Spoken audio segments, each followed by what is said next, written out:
thank you for joining us on this edition of the Deputy Podcast, the official podcast of the Oconee County Sheriff's Office SC.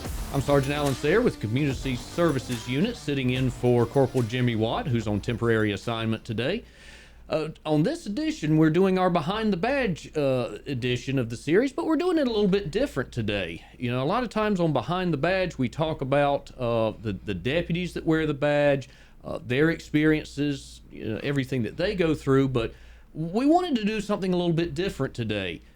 A lot of people don't really talk about the families that are behind the badge, those that support us, that have to deal with us when we come home from bad days, the schedules and everything. So we wanted to highlight the families, and so we're doing a spouse edition, if you will, on the Deputy Podcast today. Don't forget to like, share, and subscribe. If you're watching this on YouTube, don't forget about our audio-only channels on Buzzsprout, Spotify, Apple Podcasts, many other streaming platforms. So be sure to follow us so you can check out new content as we release it. So with that, we want to welcome Kristy to the Deputy Podcast. Welcome. Thank you. Thank you for having me. So, Kristy, your husband is a deputy with the Sheriff's Office. Yes. And has been for how long now? Well, he's been in law enforcement for 28 years, and I believe 24, 25 have been with the Sheriff's Office. All right, good deal. So tell us a little bit about yourself. Well, I grew up in Townville. I've lived there pretty much my entire life. I'm a teacher. I've been teaching for 25 years, and I teach at West Oak High School. I'm married. We've been married for 25 years. I have two great kids, Trace and Drew. Trace is 21, Drew is 19. They're both in college. It's good. So you've been a teacher for 25 years. Your husband's been in law enforcement for 28. So that's a lot of good experience to draw from. Yes. And you said you grew up in Townville. What was your experience growing up with law enforcement? Like, what was your impression of law enforcement growing up? We didn't really have a lot of encounters with law enforcement. But we were always taught to be respectful. Our pastor, his father was a police officer, so he used a lot of information about that in his sermons. And so we just grew up knowing that you should respect law enforcement. Okay, so pastor was in law enforcement. His father was, yes. His father was. Yes, and he was a chaplain for many years. Okay, that's cool, very cool. You had some good impressions with law enforcement growing up. Now, when you met your husband, was he already in law enforcement at that time? No, Tommy and I, we go way back. We went to high school together. We weren't high school sweethearts, but we did start dating when I was in college. I believe we dated for probably 2 years before he became, he started to work at Seneca City. Okay. And so that's when, he got into law enforcement. So y'all were already, I guess, dating and together as a couple when he got into law enforcement. So yeah. Once that kind of started, I kind of want to go down that road just for a second. Okay. Did your impression of law enforcement change from what you knew growing up to what you were getting into now with him going into law enforcement? Did that change your perspective at all? Absolutely. If we want to go back far enough, Tommy, he has always wanted to be in law enforcement. That was always his dream. And I remember some of our dates, we would actually go and he would turn in job applications at local... On dates? On dates, yeah. So that was your date, was going to turn in job applications? He did. And he was just, it was just what he always wanted to do. And back then, it was really difficult to get into law enforcement. There wasn't a lot of opportunities. And I remember when he finally was hired on at Seneca City, it was like a month before he went to the academy, and he would go there and just do odds and end jobs. He would hang blinds and things just because he wanted to be a part of it. And we were so excited when he finally went to the academy. It was like a dream come true for him. Now, how long was it that he had to do this, putting in applications and everything before he actually got hired? Do you remember? Gosh, I would say it was about 2 years. Oh, wow. Once he turned 21 is when we really started, but it was difficult. And teaching was the same way. it was really difficult when I started to find a job, and now both of our careers is completely different now. So you were teaching already when he was going into law enforcement? Not yet. Okay. I graduated Clemson in 2000, and we got married in 2000. But we dated, I think, for 2 years before we got married, and he was already in law enforcement while Okay. I was still in college. Okay. So then y'all got married. He's now in law enforcement. Um, in kind of those early years, thinking back, because I want to go. Let's take this back to the early years. Um, y'all probably very quickly found out law enforcement is a 24/7 365 job. Yes. Like, we can't turn it off, right? And we're on call a lot of times, and we never stop being law enforcement. So it requires us working holidays, special events, anniversaries, birthdays, all this stuff. How was that like for you in the early years? As he's a new officer, y'all are a new family now. What was that like for you? It was hard, especially when he was at Seneca City. He worked second shift. So his day was getting started as mine was ending when I was teaching. When he moved to Anderson County, that was really difficult because he worked third shift, and the shift rotation was not the best. And so what I learned early on was Tommy, before he got into law enforcement, he loves to laugh. He loves to joke. He loves to make people laugh. But before he got into law enforcement, he was a lot more easygoing. He was just very kind of laid back. I began to notice, especially when he moved to Anderson County, the stress that really came along with that. And, he would be a little moodier. And I learned quickly, and it's because when we were getting married, my pastor who was going to marry us, he always required that you would do counseling before you get married.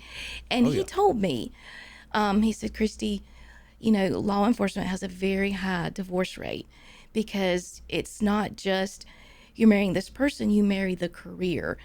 And there will be times when he has very difficult days, and you have to learn how to manage that and deal with that. And so I learned quickly that if his mood changed or whatever, it wasn't my fault. Right. It was whatever he experienced that day. And I think as you move along in your relationship, you learn how to read that and how to deal with that. And so I think that has kind of helped me kind of deal with the situations that were hard.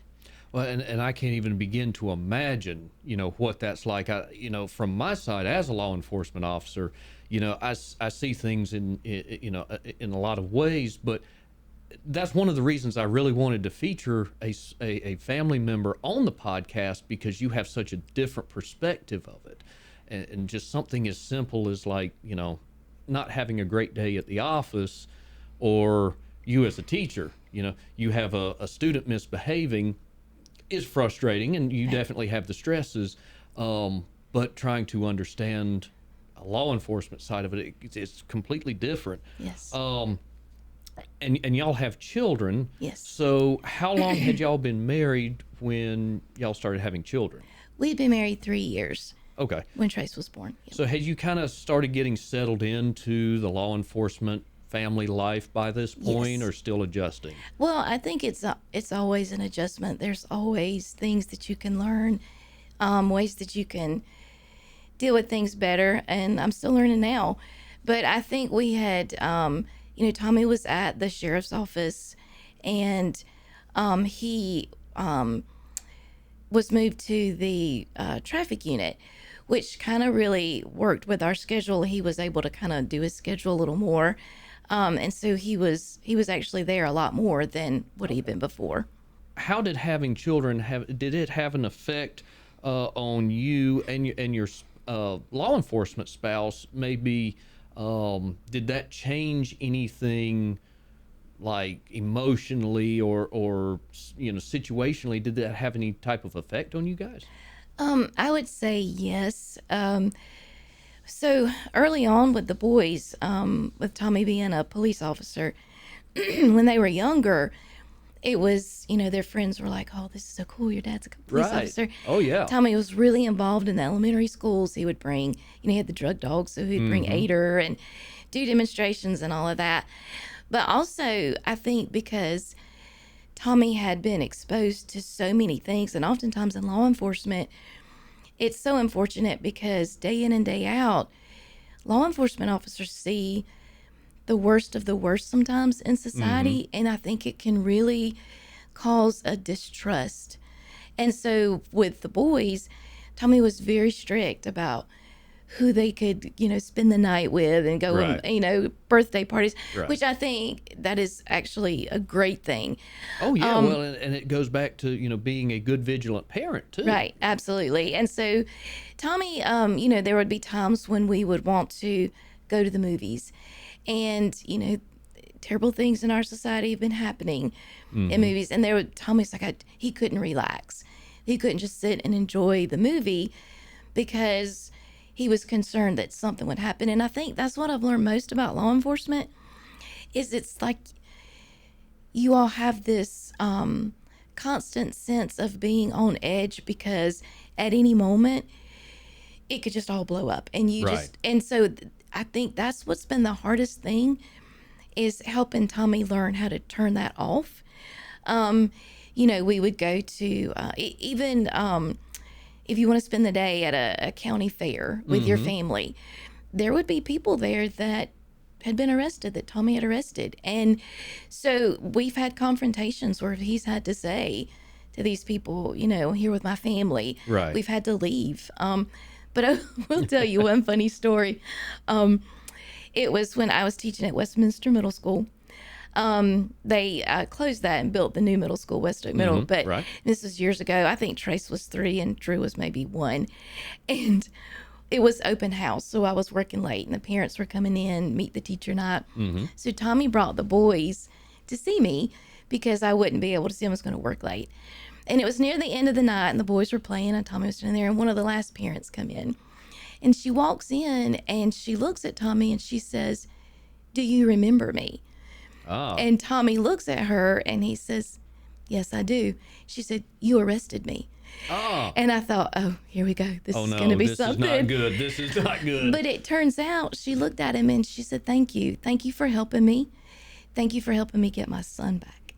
And so for Wow. every kind of discouraging thing that might happen, there's 10 more positive things and things that he has done to turn things around for people. And so that's always good to experience that side of it too. Well, and that's a wonderful story because we don't often hear about that. Right. We hear about, he locked me up. I hate him. Violent thoughts, whatnot. But here's somebody saying, "Thank you." She hugged Thank you. him at the end. I mean, it was a very sweet moment. And I think about that a lot, especially when, things can get a little discouraging. I remember Sure. those times. And I'm sure that made you feel wonderful as the spouse too, because you got to see a success story rather than a sad story for Yep, once. absolutely. So that's wonderful. And I guess as the children got older, their view of dad as law enforcement probably changed a little bit. It did. They, every time there's a SWAT call out, even now, they worry. They're concerned, but they've also seen him, Tommy is always teaching our boys how to be good men. And so we'll be driving down the road and someone has a flat tire. Tommy will always get out and show the boys, this is how you change a tire. This is what you do. And so I think through his job, he has actually made our boys stronger and better men. They're becoming better men.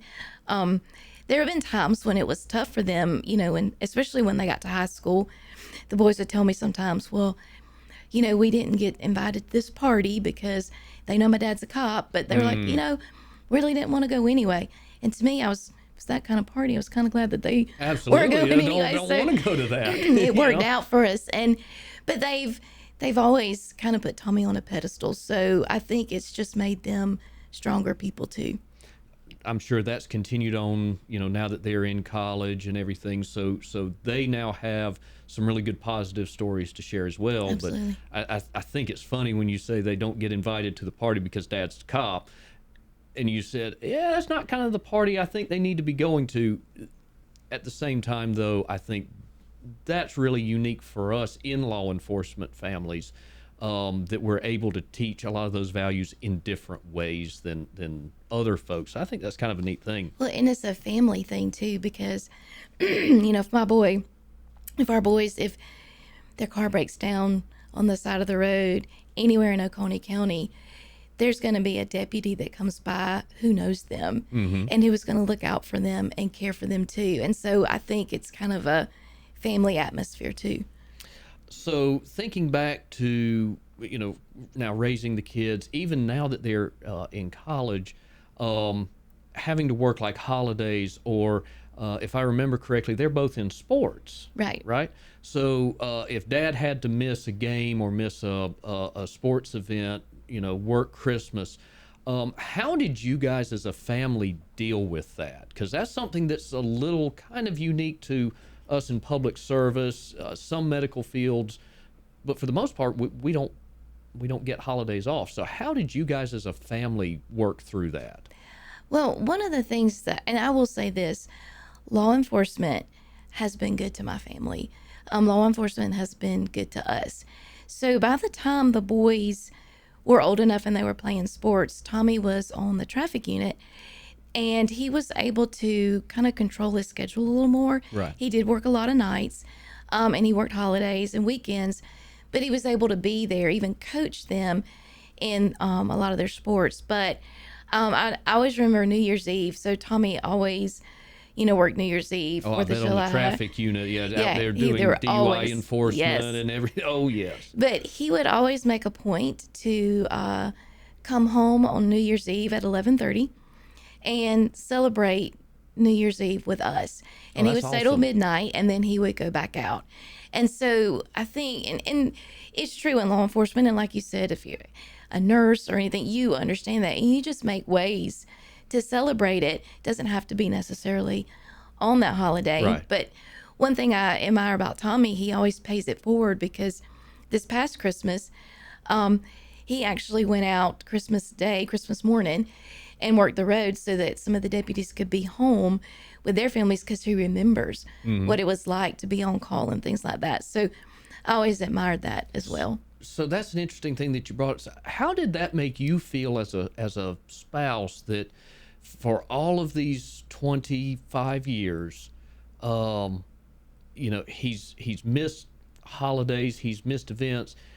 Now, after all of this time, he's still going out, even though he doesn't have to. He's leaving me, the spouse, he's leaving the family at home today to go let others go home. How does that make you feel?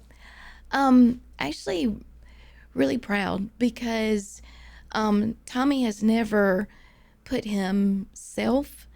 He always puts, I think, others first. And, there is a selfish part of me that could be angry about that. And maybe, 15 years ago, I may have, but I've learned that,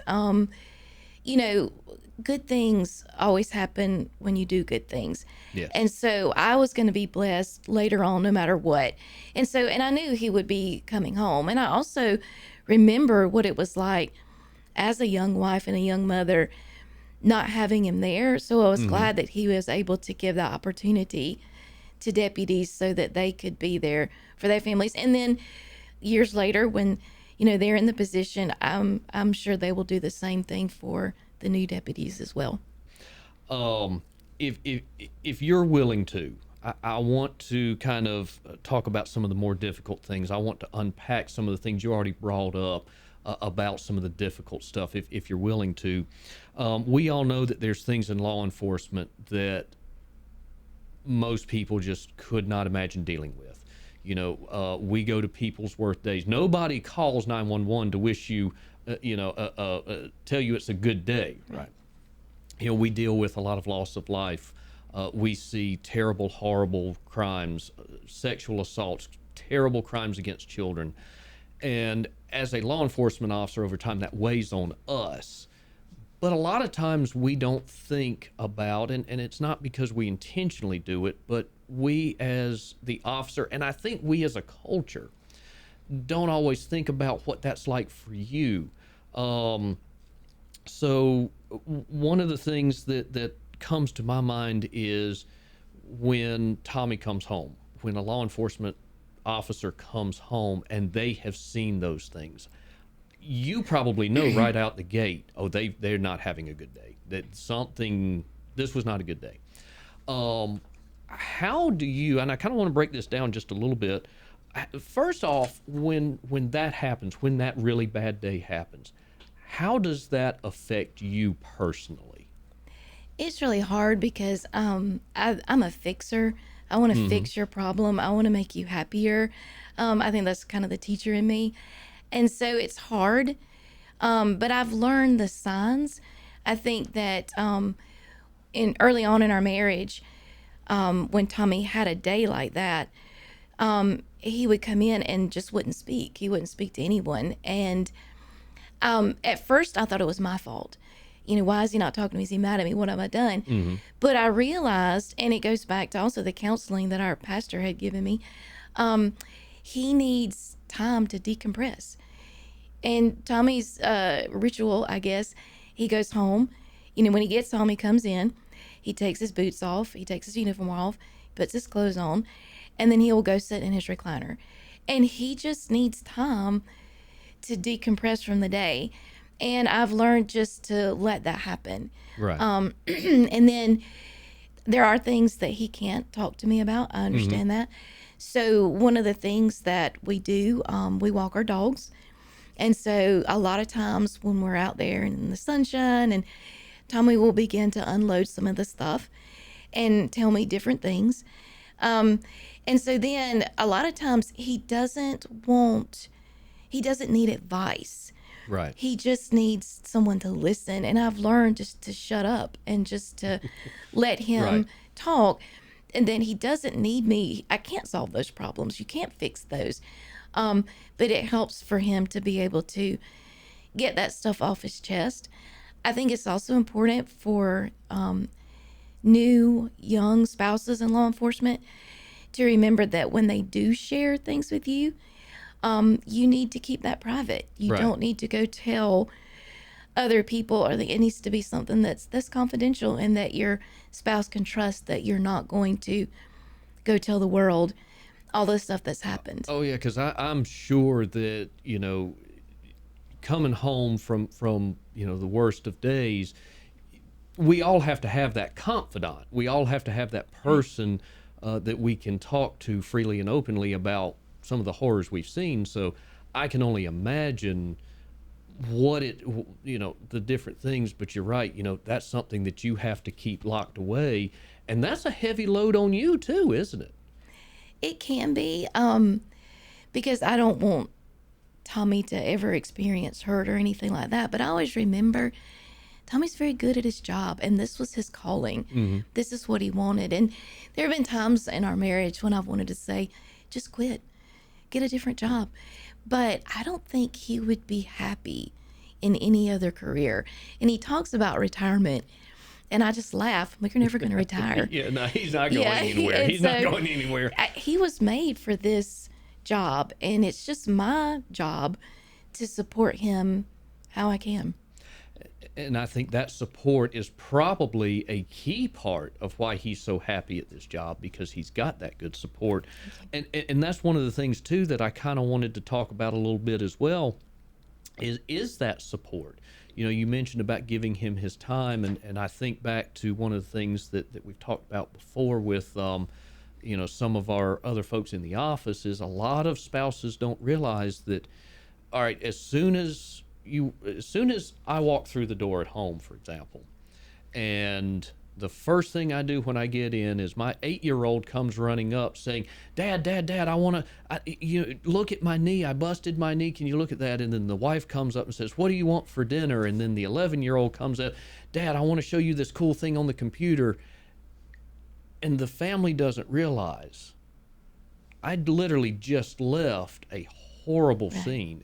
And the fact that you talk about, you know, when he comes home, he's got his routine, he gets in his recliner and he just decompresses. It's wonderful that you recognize that, because a lot of times I've even caught myself doing it. It's like, guys, give me 10 minutes. Right. You know, let me just go breathe for a second. So that is wonderful that you recognize that and bring that out from your perspective. But now, for you personally, though, what support systems do you have? Like, I mean, obviously, you talk to Tommy and y'all have some back and forth, but there are certain things that you know are difficult to talk about with him, I'm sure. What type of support systems do you have to take care of you?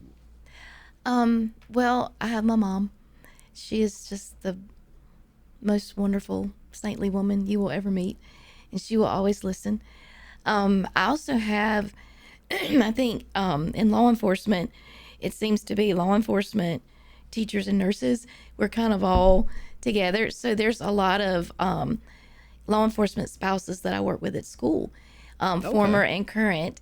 But I also have a really good best friend. And so, and there are a lot of things that I can't share with them, but I do share a lot, and they're always encouraging. One thing I've learned about myself is I tend to mimic the emotions of people around me. So I always try to surround myself with very positive people, because I'll be positive as well. And so I will say that I have a really strong friend group that understands and supports. And, you know, my job as well, you know, I find a lot of fulfillment in teaching. I love it. And so I think that also helps me deal with the other stresses that are involved with being a spouse of law enforcement officer. Now, I know you talked about marital counseling in the early years, you know, prior to getting married. Do you have any suggestions about if a spouse or a new spouse, maybe a future spouse, you know, a fiance or something, do you have any recommendations or suggestions if they're wanting to find somebody to talk to, you know, maybe professional or maybe not? What are some places that they should look? Well, from what I'm understanding, Tommy has talked about the wellness program here at the sheriff's office, and one of the things they hope to start is a mentoring program for wives or spouses of law enforcement can come and mentor the new wives and offer that advice. I think your church is a great place to start. Also, just develop the friendships. When we were at the PCIS that we went to last March, I got to meet a lot of the younger officers' wives. Now, PCIS, that's post-critical incident stress debrief, yes, right? Yes. So that, for our viewers out there who may not know, PCIS is a wonderful, wonderful thing, and I didn't mean to interrupt, but it's a wonderful thing for after a large event to help officers that have been involved with something that's just incredibly stressful, and to help you guys too, isn't it? It's there to help the families. It was. So the spouses were invited as well, and we actually all got to sit in a conference room together, and I got to hear the stories of the wives, and hear their issues and their concerns. And I sat there and I thought, I remember this. I remember going through all of this. And so we had a really good conversation, and it was really great to meet them, because and I was so proud that they have found that network of friends, because they were all very close friends. And I remember when Tommy started in law enforcement, I was really good friends with all of the officer wives too. And so that was a great support group as well. And I think the sheriff's office has done a great job of opening up that door to, you know, mental health, better mental health, and not just to the officers, but their spouses too. So, you know, I think getting in touch with, you know, Dan Holland here at the sheriff's office, if they needed to find, you know, a wife or a spouse to help mentor them, I think that's a great way to reach out. And ultimately, I guess it goes back to where we're all coworkers, but at the end of the day, law enforcement, and I guess public service in general, is one big family. Right. You know, we may not be related by blood, but or marriage, but we're all related by job, and it's really kind of its own unique world, which makes it such a wonderful thing. Absolutely. Wonderful thing. You know, so we talked a lot about the doom and gloom stuff, and I don't want to harp too much on it. I think it's important to know that there's that support there, and especially the weight that a spouse carries. But I also want to kind of start ending on a good note. What is one of the, or what are some of the best things? Obviously, about being a law enforcement spouse, you know, you could get out of a ticket pretty much anytime you want to, right? Not always. Not always. Not always. I'm just kidding. But no, seriously, what are some of the best things? What are the benefits of being a law enforcement spouse or family member? Well, like I said before, law enforcement, the Oconee Sheriff's Office, they have been really good to our family. And I think, you know, we have met so many unique people through the experience. And it could be something as small as we're eating dinner and someone we don't even know will pay our bill. Or they'll walk cool. up, and they'll walk up or to Tommy and say, thank you for your service. Thank you for everything that you do. And, you know, recently we were in Columbia. Tommy, you know, some other law enforcement officers received an award, and we got to meet all kinds of representatives and things like that. But if I were going to say the best thing about being married to someone in law enforcement is that, I mean, you married a hero. And what could be better than that? You know, and that's the way the community oftentimes sees law enforcement. Sometimes they don't, I get that. Right. But who do you call when you need help? Who do you run to? Who do you look for when you need help? And so, so many times I've been able to see firsthand, you know, what it's like to be a hero. And I get to see that, you know, through Tommy and the things that he does. And so I'm very proud to be married to a law enforcement officer. And I think, you know, everyone should be, just for everything that they accomplish in a day. Right. If you could just sit down and just listen to just one day in the life of a police officer, you would change your mind about a lot of things. And you know, you mentioned something that stuck out in my mind to something you said earlier. You said you married a hero. And a lot of times we think about heroes as like Superman wearing the cape, Batman, you know, all of this stuff. Or you think about James Bond or something. But this stuck out to me. He was a hero to that parent that you talked about earlier. Something as simple as, well, we say simple, I mean, leaping tall buildings is kind of complicated in a single bound. But in a real world, a hero is not always the person who runs into the burning building, or the hero is not always the person who, you know, throws themselves in front of a bullet. Sometimes that hero can be something simple as that one life-changing experience, and now that person has a better life. Absolutely. I think it's wonderful to see that, you know, you view him as a hero for all of the things he's done, both great and small throughout, you know, his career, and all the things that you've had to deal with too, all of the challenges that you as a family have had to overcome. As we wrap things up, I always ask the guests that I interview, I like to ask them this question, but I want to tweak it just a little bit for today.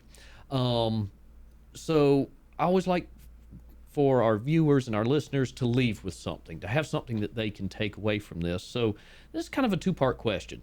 First off, what is the best pieces of advice that you've ever been given, and how has it affected you? I would say I would go back to what my pastor said, that marrying someone in law enforcement is very different. And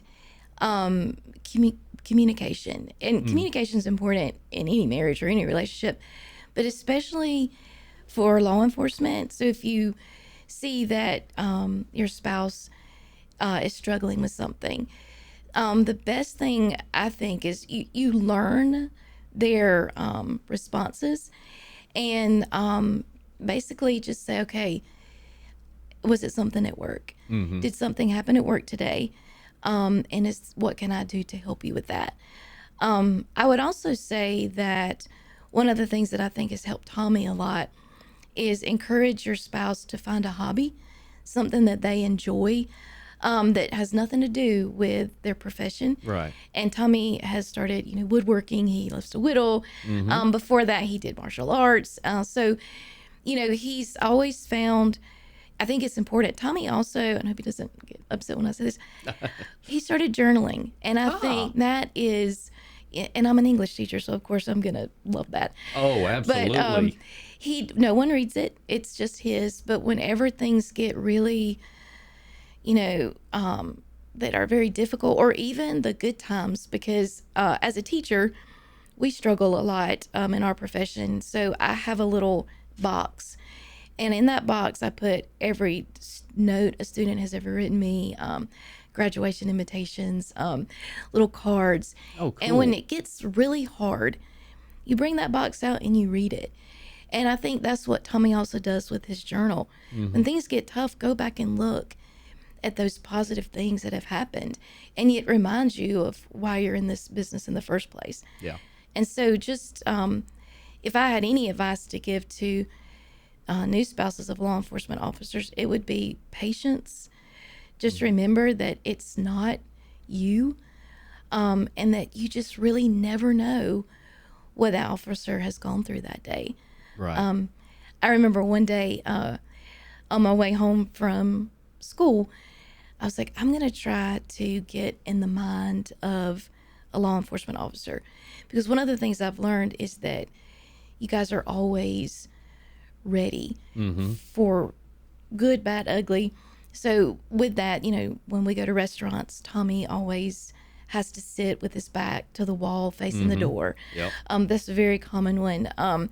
It's really hard for him to relax. So on the way home, I was just trying to imagine, okay, in this scenario, what's the worst things that could happen? So when I stopped at red lights, I was like, oh my gosh, somebody could run this red light, or they could run this stop sign. Someone could hit me. It was just exhausting. It is. And I just, it is. And I kind of understood then, just in that little glimpse, that is a difficult way to live. And so just try to be supportive. And I guess 25 years of experience has helped you to develop that. Oh, absolutely. Yeah. It didn't happen overnight. There were struggles, but we both learned. And Tommy, I think, has learned too that, I think that he has learned that these outlets are very important. And I was so excited because I think the sheriff's office has not finally, but I think that they have really tried to take that negative stigma away from mental health. Yes. And I'm just so happy that, that's becoming a priority, and they realize just how important officers' mental health is. We really have. And we as a profession and as a career have made great strides with that over the years. So, Kristy, I want to thank you so much for joining us on the Deputy Podcast. For law enforcement officers out there that are watching, for spouses, we wanted to make sure we dedicated this episode to you guys. For those of y'all that may be struggling with anything at work, if you're in South Carolina, we have a program called SC Leap. You can reach out to that. It's completely anonymous, and they're here to help. They are a great resource with counselors. They have a ton of resources that are available, and it's 100% free to you. Check with your also check with your departments. A lot of your departments may have some resources as well. Here at the Oconee County Sheriff's Office, as Kristy's mentioned, we have our wellness program that supports not only you, the officers, but also your families to help you in times of need.